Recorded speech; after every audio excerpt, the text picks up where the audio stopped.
तो अभी तक हमने डिस्कस किया प्रोड्यूसर इक्विलिब्रियम के बारे में, प्रोडक्शन के बारे में, टोटल प्रोडक्ट, टोटल कॉस्ट और total revenue, average product, marginal product, हमने इन सब चीज़ों के बारे में डिस्कस किया। हमने दो अप्रोच भी यूज करके प्रोड्यूसर इक्विलिब्रियम डिटरमाइन किया। तो हम करेंगे सप्लाई। सप्लाई क्या होती है? Supply is the quantity that a seller is willing to sell at a given price at a particular point of time period. Okay, तो सप्लाई में तीन चीजें इंक्लूड हैं। First one is quantity, particular quantity, price and time period.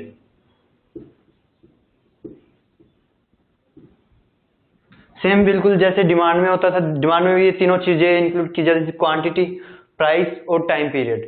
तो supply में difference क्या है? Supply कब प्रोड्यूसर कितनी करेगा उसको अब हम समझेंगे। उससे पहले हमने समझना होगा कि लॉ ऑफ सप्लाई क्या होता है। So law of supply states that other factors remaining constant, if we increase the price of the product then seller will increase the supply of the product. जैसे जैसे आप प्रोडक्ट का price बढ़ेगा, seller की अपनी सप्लाई बढ़ा देगा। It means there is a direct relationship between the price and the quantity that a seller will be willing to sell. Okay, so that was the law of supply. हम supply schedule बनाते हैं और उसके साथ हम देखते हैं कि कर्व कैसा होगा सप्लाई का।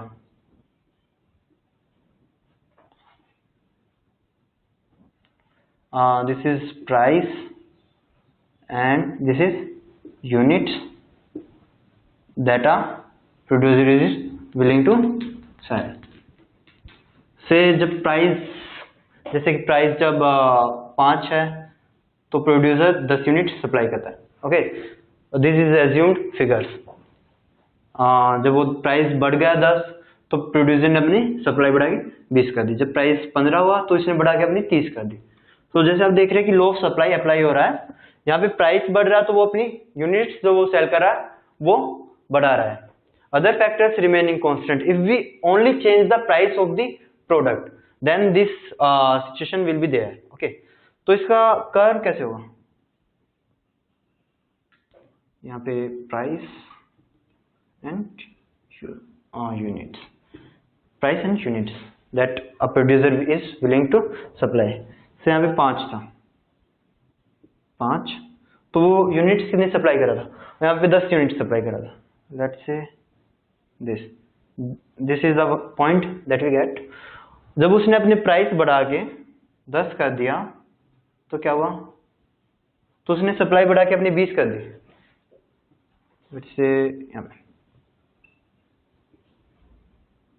This is another point we get. जब उसने अपना प्राइस बढ़ा के 15 कर दिया तो उसने सप्लाई बढ़ा के 30 कर दी। अब देखिए यहाँ पे डायरेक्ट रिलेशनशिप है between the price and the units that a supplier is willing to sell. तो इससे हम अगर कोई कर्व ड्रॉ करते हैं, ये थोड़ा टेढ़ा हो सकता है,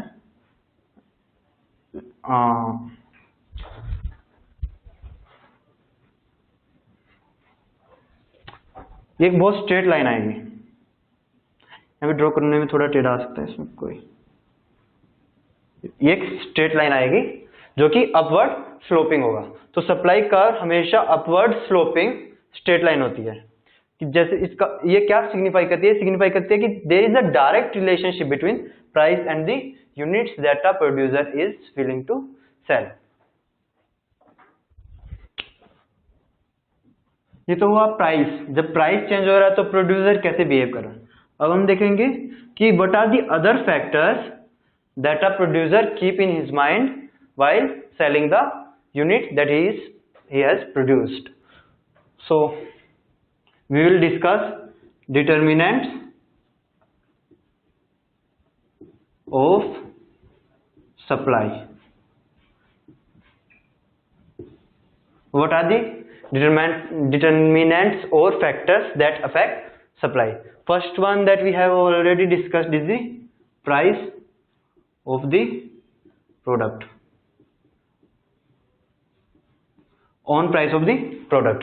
हमने देखा कि जैसे जैसे प्राइस बढ़ेगा वैसे वैसे वो सप्लाई बढ़ाएगा, जैसे जैसे प्राइस घटेगा तो सप्लाई भी ऑटोमेटिकली वो कम कर देगा।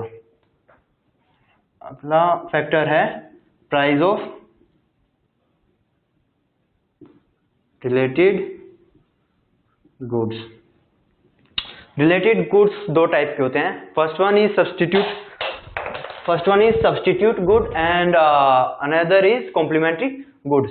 सब्स्टिट्यूट गुड्स वो गुड्स होते हैं जहां पे एक गुड को हम दूसरे की जगह सब्स्टिट्यूट कर सकते हैं, यानी कि कोई एक प्रोडक्ट दूसरे की जगह ले सकता है, for example Coca Cola and Pepsi. और कॉम्प्लीमेंट्री वो गुड्स होते हैं जो साथ साथ इस्तेमाल होते हैं, it means they are those goods which can be used simultaneously with each other. Example pen and ink, petrol, bike. Now how the price of related goods affect the supply. जैसे suppose किसी substitute goods, let's say coffee and tea. अगर coffee का price बढ़ता है तो producer क्या करेंगे? Producer coffee की सप्लाई बढ़ा देंगे। Instead of producing T they will produce more of coffee because coffee का प्राइस टी से ज्यादा बढ़ा है, इसलिए वो कॉफी को ज्यादा प्रोड्यूस करेंगे और टी को कम प्रेफरेंस देंगे। और कॉम्प्लीमेंट्री गुड्स में क्या होता है कि सपोज किसी पेन का प्राइस डाउन हो गया, पेन कोई पर्टिकुलर पेन है जिसकी काफी डिमांड होती थी, उसका प्राइस डाउन हो गया तो क्या होगा? उसकी डिमांड और ज्यादा बढ़ जाएगी। जब उसकी डिमांड बढ़ेगी तो क्या होगा? जो पर्टिकुलर इंक उसमें यूज होती थी उस इंक की भी डिमांड बढ़ जाएगी। और जब डिमांड बढ़ती है तो क्या होता है? प्राइस राइज होता है। और जब प्राइस राइज होगा तो सप्लायर क्या करेगा?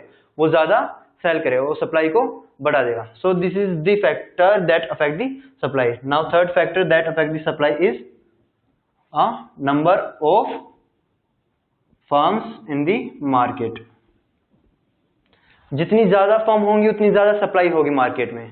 सपोज कोई एक फर्म है मार्केट में, लेट्स से मोनोपोली, तो सप्लाई क्या होगी? वहां पे सप्लाई कम होगी और प्राइस को वो जैसे चाहे मैनिपुलेट कर सकती है। और परफेक्ट कंपटीशन में क्या होता है? परफेक्ट कंपटीशन बहुत सारे सप्लायर्स होते हैं, बहुत सारे सप्लायर्स और बहुत सारे बायर्स होते हैं। तो उस केस में जो सप्लाई होती है किसी प्रोडक्ट की वो बहुत ज्यादा होती है। जितनी ज्यादा फर्म्स होंगी मार्केट में उतनी ज्यादा सप्लाई होगी, क्योंकि प्रोडक्शन कैपेसिटी उतनी ज्यादा होगी। Fourth factor is state of technology.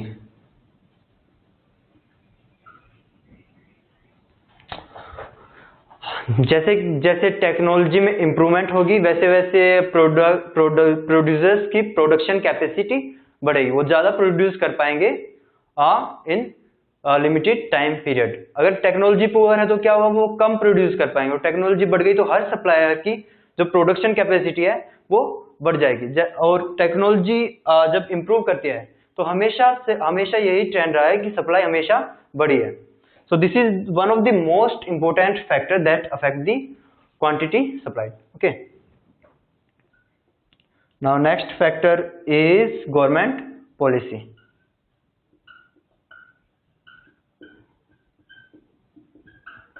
Government की पॉलिसी कैसे इफेक्ट करती है सप्लाई को?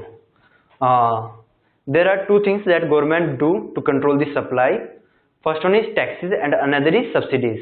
उसको जिस प्रोडक्ट की सप्लाई बढ़ानी होती है मार्केट में वो क्या करता है? उसको सब्सिडीज देना स्टार्ट कर देता है। सब्सिडीज जब वो देगा तो प्रोड्यूसर्स की जो कॉस्ट थी प्रोड्यूस करने की वो कॉस्ट कम हो जाएगी और प्रोड्यूसर को ज्यादा प्रॉफिट होगा और प्रोड्यूसर उस हिसाब से अपनी प्रोडक्शन को बढ़ा देगा। ऑन दी अदर हैंड अगर government let's say tobacco related products पे अगर वो चाहती है कि कम सप्लाई हो तो क्या करती है? हमेशा उसका टैक्स रेट बढ़ा देती है। उससे क्या होता है कि उसकी प्रोडक्शन कॉस्ट बढ़ जाती है और फिर सप्लायर उसको सेल कम करता है क्योंकि उसका प्रॉफिट मार्जिन है वो रिड्यूस हो जाता है। So this is the factor that affect the supply, government policy. Next is price of factors of production. Factors of production या फिर रॉ मटेरियल कह सकते हैं आप। जब जब इनका प्राइस चेंज होगा वैसे वैसे सप्लाई भी चेंज होगी।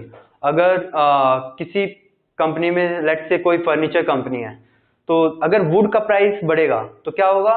वो अपनी सप्लाई कम करेगा क्योंकि उसका प्रॉफिट मार्जिन कम हो गया है।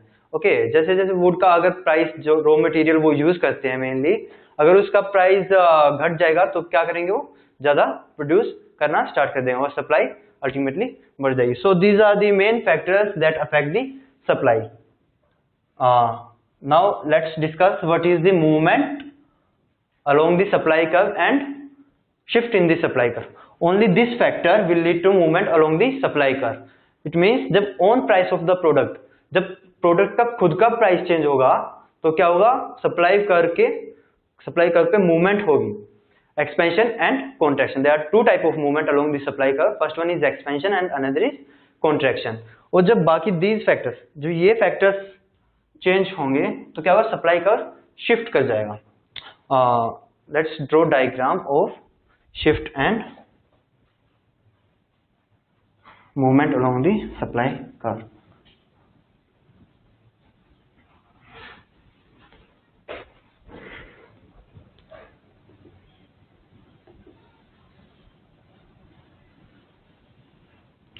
हमने देखा कि सप्लाई कर्व हमेशा अपवर्ड स्लोपिंग स्ट्रेट लाइन होती है.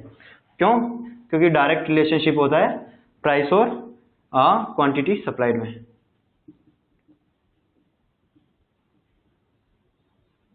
Right, and here price, this is supply का. अगर किसी प्रोडक्ट का सपोज कोई प्रोड्यूसर इतनी यूनिट प्रोड्यूस करता था, प्राइस है 50 और यूनिट है 100. Okay, at ₹50 he is supplying 100 units of output. अगर वो प्राइस को घटा देता है, से वो 40 कर देता है, तो क्या होगा, ये सप्लाई कर रहा है इस पॉइंट पे, तो उसकी जो क्वांटिटी सप्लाइड है वो भी घट जाएगी. और इन सेम वे अगर वो इंक्रीज कर देता है प्राइस, अगर प्राइस इंक्रीज हो जाता है तो अपनी उसकी क्वांटिटी सप्लाइड जो है वो भी बढ़ जाएगी. जब क्वांटिटी सप्लाइड बढ़ती है उसको हम बोलते हैं एक्सपेंशन इन सप्लाई, और जब क्वांटिटी सप्लाइड घटती है उसको बोलते हैं हम कॉन्ट्रैक्शन इन सप्लाई.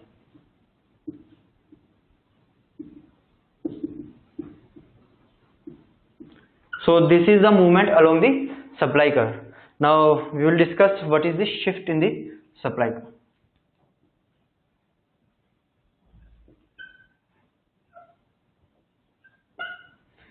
ये एक सप्लाई कर्व है. लेट्स से कोई भी फैक्टर्स दैट अफेक्ट सप्लाई, अगर कोई भी फैक्टर्स जो सप्लाई को अफेक्ट करता है वो चेंज होता है. फॉर एग्जांपल अगर रॉ मटेरियल्स के प्राइसेस बढ़ जाते हैं तो क्या होगा, सप्लाई कम कर देगा वो, क्योंकि उसका प्रॉफिट मार्जिन कम हो चुका है. तो जब भी सप्लाई कम होती है, जब भी सप्लाई किसी factors other than the own price of the product की वजह से चेंज होती है तो उसमें शिफ्ट होता है. और इस केस में जब सप्लाई कम होगी तो वो लेफ्टवर्ड शिफ्ट करेगा.